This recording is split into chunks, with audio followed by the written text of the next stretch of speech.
Let's start with this Dan Pitcher conversation. I kind of expected him to get a little bit more buzz than he has as it relates to him being a head coach somewhere else throughout his career. Reportedly, here at this point, he has only interviewed with one other team, and that team is the Cleveland Browns. And when that news came across the wire last week or whenever it was kind of the least surprising thing that I saw that day, certainly. It just seems like Cleveland, when they have openings, they're always looking to the Bengals and interviewing some candidates over there. Of course, we remember Hugh Jackson ending up taking that job in Cleveland after serving as the play caller for Marvin Lewis's offense for several years. But Pitcher interviews with Cleveland. They've got a lot of names that we'll talk about throughout the course of this show that they're in conversations with here at this point. I think Mike McDaniel, in a lot of ways, viewed as the favorite. Harbaugh apparently has some connections there. Todd Monken, Jim Schwartz, along with, of course, Dan Pitcher and Tommy Rees are kind of the hot names right now for the Cleveland Browns. But I think Pitcher deserves a lot of credit.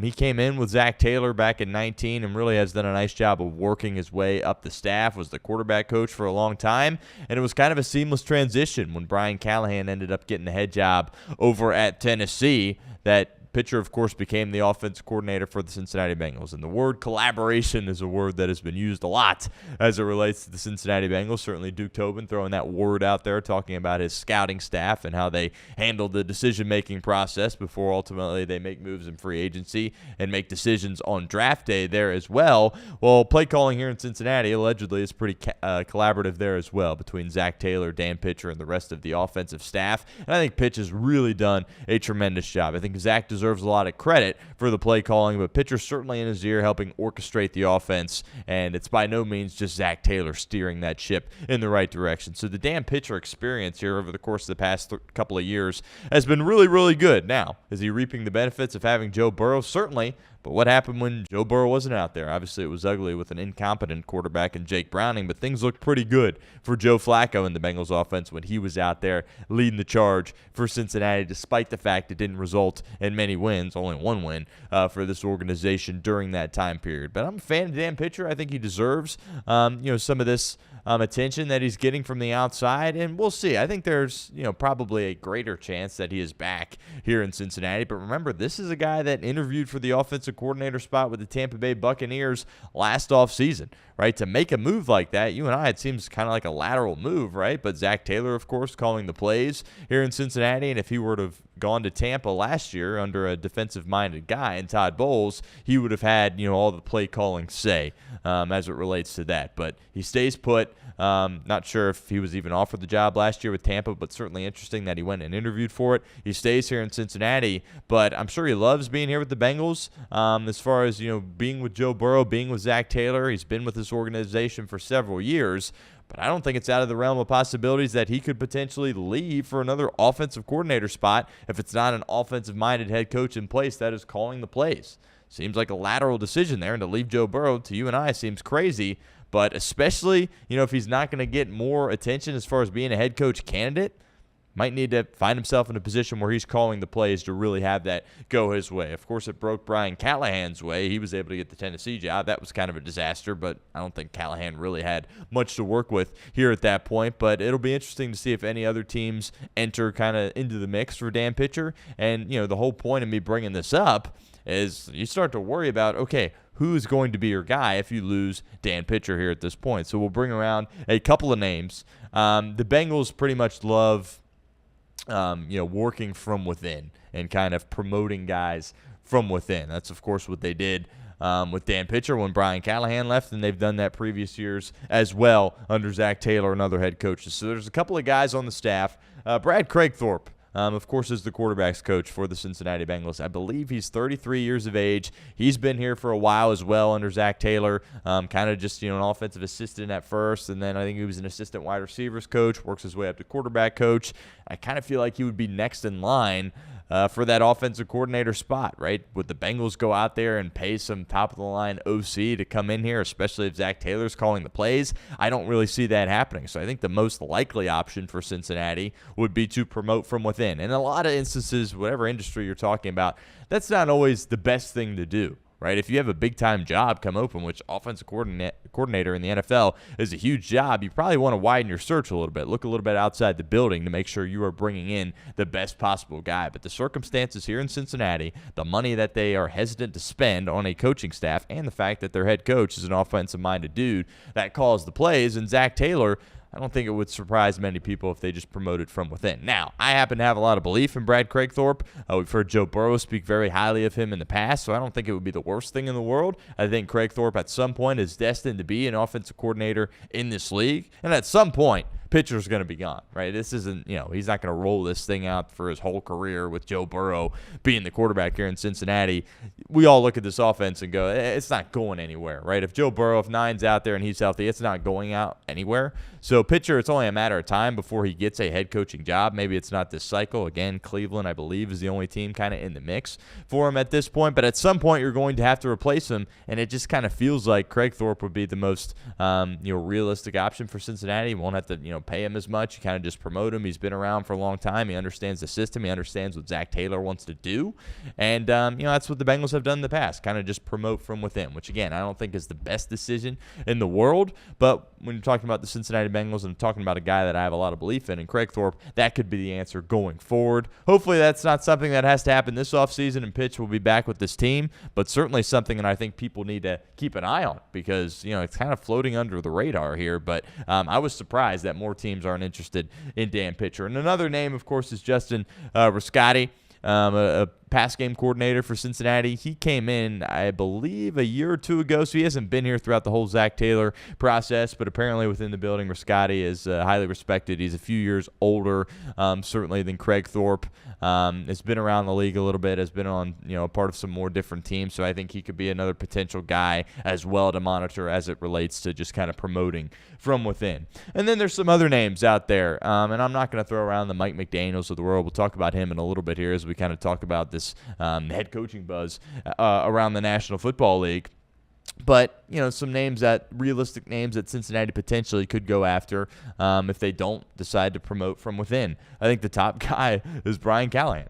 Right? I was surprised when he got fired from Tennessee that he wasn't here in Cincinnati as some kind of analyst or assistant or up in the booth somewhere. I thought he would be back here. He hasn't been to this point. He just interviewed for the Tampa OC spot. I got a lot of love and respect for Brian Callahan. I think there were some people here in Cincinnati that didn't want to give him his flowers when he was here kind of overseeing the offense. Again, Zach Taylor calling the plays, so I think people are hesitant to crown the offensive coordinator. That's not even technically calling the plays. I understand that, but Callahan, I think, did a tremendous job, was deserving of an opportunity as a head coach. But for him, some of these guys, when it comes to being a head coach in the NFL, are kind of one and done. Right? I think Robert Saleh, Mike McDaniel, guys like that, Kevin Stefanski are going to get multiple opportunities to be a head coach, but I don't know if Brian Callahan strikes me as that guy. He had to take the job, right? You don't turn down. It wasn't like everybody wanted Brian Callahan. I think it was kind of a surprise that Tennessee went with him, so he would have been silly to reject that job. But when you're in a spot like that, you don't have many resources. You got a bad roster, as simple as you can put that, right? And that puts yourself in a challenging spot. And ultimately, as time ran its course, and they only won a handful of games, and they moved off them. So when something goes that badly and you're a head coach, I wouldn't expect you to get another opportunity to be a head coach. But as far as an OC in this league, absolutely, I think that's something he'll be able to do for a long time. And I don't think that would surprise any of us, right? We kind of saw with Al Golden, right? He was on the staff with Taylor, the linebackers coach. Then eventually the DC job becomes open. They go back to him. Callahan did a great job as the OC here. Gets fired. Would it surprise anybody if he was back as the offensive coordinator here with the Bengals? Not me whatsoever. And you saw it in San Francisco, right? Robert Saleh, guy we just mentioned. The Jet job, that's a mess of an organization. Didn't really have a chance there. Where does he go? Right back to where he came from as the defensive coordinator for the San Francisco 49ers. So I think that would be the top name, right? And that kind of almost feels like promoting from within because he was here for such a long time. And some other names, Todd Monken. The Baltimore staff is fascinating because, they decide to move off Harbaugh, and then Monken, of course, leaves too. And then all of a sudden you got a guy in Harbaugh who's clearly the most highly coveted head coach here this cycle. And I think Todd Monken's going to be getting some head coach love a little bit here as well. Apparently Cleveland interested in him, but he's a surefire offensive coordinator somewhere as well. So, that could be a potential name that you monitor. But again, a guy like that to come in and then not call the plays because Zach's going to be doing it, hard to imagine he would take a job here in Cincinnati. And two other names, Cliff Kingsbury and Brian Daboll. We've poked fun at Cliff Kingsbury a lot. He gets fired as the OC with the Commanders after taking him to the conference championship or helping take them to the conference championship the previous year. Kingsbury, by all accounts, seems like a good dude, likable guy. People always talk highly of him. But you look at all his trips, where he's been. I mean, has he ever really been good? He had Mahomes in college. I understand that roster, specifically on defense, was not good enough to compete, but didn't win enough games with Mahomes. What did he do in Arizona? That didn't really go very well. Certainly had some quarterback issues there with Kyler Murray, and he struggled staying healthy. But then, has the great year in Washington, and then it turns around and, can't do anything with a backup quarterback there, albeit they won their final game of the year against Philadelphia. At A&M, he had Johnny Football when he was a youngster, certainly. But I just feel like he gets so much attention about being some top-of-the-line OC and even getting some head coaching interviews, and that just kind of makes me scratch my head a little bit. But you can throw him on this list, probably going to get way too high of a salary for the Bengals to certainly entertain. And this one is interesting because, again, honestly, the Bengals are probably going to do this if pitcher moves off and goes somewhere else, probably just promote from within. But one guy that I would like to go out there and pay would be Brian Daboll. And I think there would be a world where he would come in and be the offensive coordinator and be okay with not calling plays, despite the fact, of course, he has called plays frequently throughout his career. But he's terrific as far as an offensive mind goes. I personally think, talking about some of these guys that get a second opportunity to be a head coach and some don't, I would give Daboll another opportunity.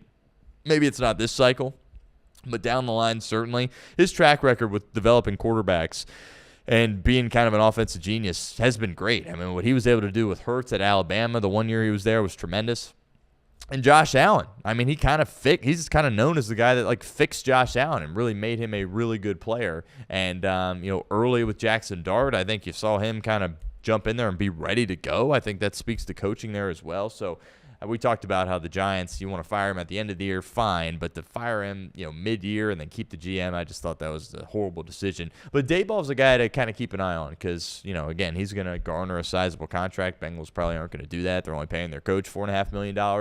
But Daboll and Joe Burrow, I mean, this Bengals offense is talking about high functioning. It's about as high functioning as it gets. I think you maybe even tap into a higher level, as crazy as that sounds, if you bring in a guy like Daboll. But those are kind of, just names you're kind of throwing out there. That's probably not going to happen. They're going to probably promote from within.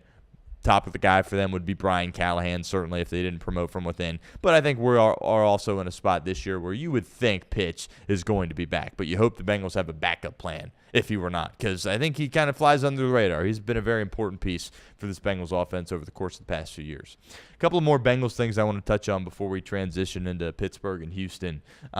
We've talked about this a little on the show, but Amarius Mims wants Dalton Risner to be back, and I'm looking at some of these quotes. He sat down, I believe, with James Rapine, or had a conversation with James Rapine, and basically banging the table like, I want to be next to Dalton Risner and Ted Karras going forward next year. And if you're the Bengals, shoot, make it happen. We haven't heard Joe Burrow be that vocal about Risner like he has been with some other guys in previous years, but these guys along the offensive line absolutely love Dalton Risner, and Risner made it very clear he wants to be here in Cincinnati. And I think there's a bit of a red flag considering that you kind of signed him off the street right before the year, so the fact he was available is like, what's he doing being available then?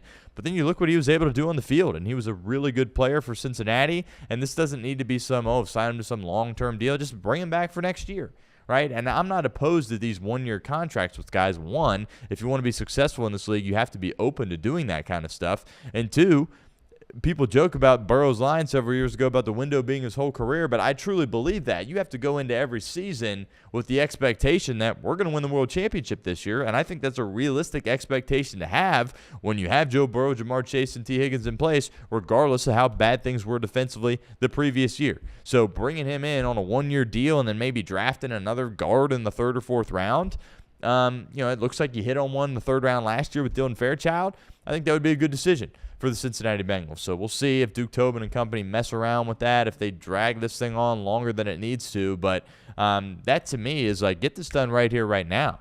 right? He's on the team. You don't have to wait. Just get it done as quickly as you can and save yourself some money in the process. You could probably afford to mess around and let this thing go later. I don't think there's going to be a bunch of teams that go after Dalton Risner, right? But, make him feel appreciative of what he was able to do, or make it feel as though you appreciate him, because you should, based on the season that he had this past year, and give him an opportunity to come back. Again, don't pay him some crazy contract, but 1-year deal, come back here, be the starting right guard, and let's continue to roll and draft somebody in the later rounds of the draft and hope you can find that next Cordell Volson that can, be your next starter, but hopefully, of course, play at a bit higher level than Cordell Volson. But very noteworthy that Mims is coming out and doing that.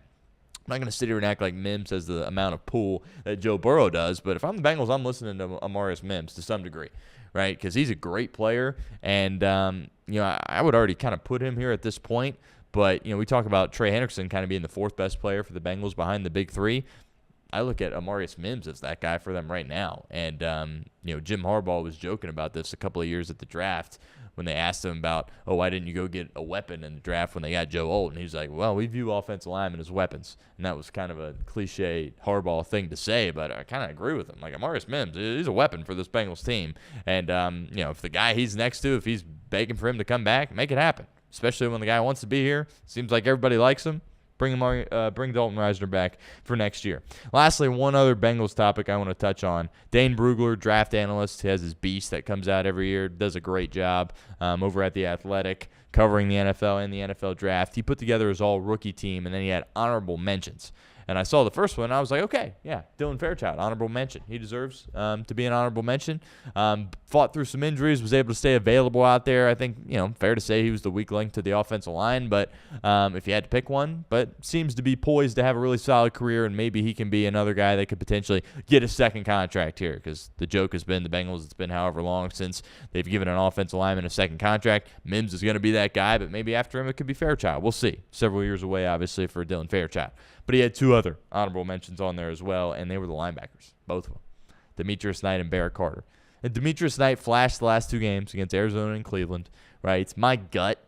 I would roll two new linebackers out there as the starter week 1 next year. I wouldn't be able to put either one of those guys on the field as the starter. My gut says they'll put Demetrius Knight out there, which I don't think necessarily is the end of the world. But Barrett Carter, all rookie, honorable mention. Did you watch any of the games? Again, Brugler's great, well-respected in the industry, but I saw that, and I was like, okay, good. Fairchild's on there, and I saw the other two guys were on there, and I'm like, what are we doing? what are we doing? Barrett Carter, honorable mention for what? One of the worst picks you could possibly pick. And apparently, he works hard, whatever, give him credit for that. Apparently he's a good dude. But Chris Welsh, when we had him on the show last week, I was talking about Matt McClain. Now he seems like a good dude. He goes, well, good dudes don't win pennants. Well, good dudes don't play productive at the linebacker position if they're not good at playing football. And they're going to hold on to Carter. Hopefully he gets into a rotational role and maybe can find himself on special teams or something. But as far as being a starting linebacker, I don't think there's any form of development that you could see to where if you're the Bengals, you feel comfortable about putting him out there. But I saw that come across, and I thought that certainly was intriguing.